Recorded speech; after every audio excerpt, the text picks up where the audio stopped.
We're going to have a meeting here in Geneva this week to prepare the IGF meeting in Sharm El Sheikh. One item on the agenda is the review process. We have issued a questionnaire and we have received responses. On the whole, they were very favorable. All answers want the IGF to continue in one way or another after the 5-year trial period. Some have reservations and make it contingent on certain elements, but nevertheless the overall response is very positive. One criticism that we have to take seriously is that we have to do more to live up to the priority of development. Some comments said that it had been not dealt with in depth, and there was a need for mainstreaming development issues such as Millennium Development Goal and other internationally agreed development objectives into the work of the IGF. Another common denominator was the general feeling that we have to do more to facilitate remote participation.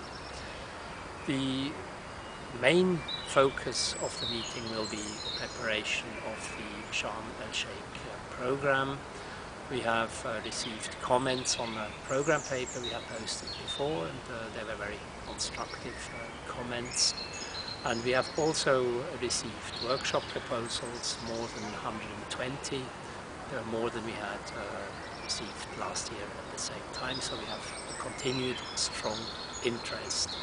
This year the workshop proposals were not definitive proposals, they were more tentative proposals, but nevertheless they're indicative of issues that stakeholders would like to be dealt with. Again, we have a very strong interest in issues related to child protection. There were more than 10, 15 or 16 proposals dealing with this issue. We had many proposals dealing with critical internet resources, also internet governance, the environment, climate change continue to be an issue of interest. Now, what will be different this year is that we will deal with different themes differently, and there was a general feeling that in certain issues we had done enough in terms of workshops and we ought to focus more on results. And child protection may be one of these issues. Among the new formats, there was a proposal to deal with them in round table formats, but again the comments we received was that this will need further discussion. So this what the meeting this week will be all about. We have to refine these proposals, and hopefully at the end of the meeting we will have an agenda and a very concrete program for the Sharm El Sheikh meeting. One of our aims is to make the IGF as inclusive as possible. So for those people who cannot make it to Geneva to take part physically in the open consultations, we have several channels through which you can remotely participate.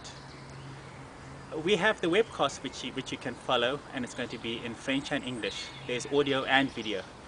We also have an email address where people can send in interventions for the floor during the open consultations. And of course we have our Twitter channel and a chat room for remote participants to chat about the IGF.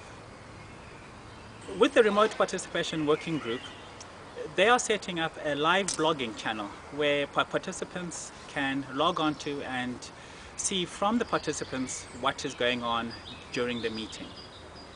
And we trust that all these channels, people can participate and get a feeling that they can contribute to the activities for the arrangements for the Sharm El Sheikh meeting. During the open consultations, somebody will be going around with a camera, and we encourage all participants to come and say a few words for our IGF YouTube channel.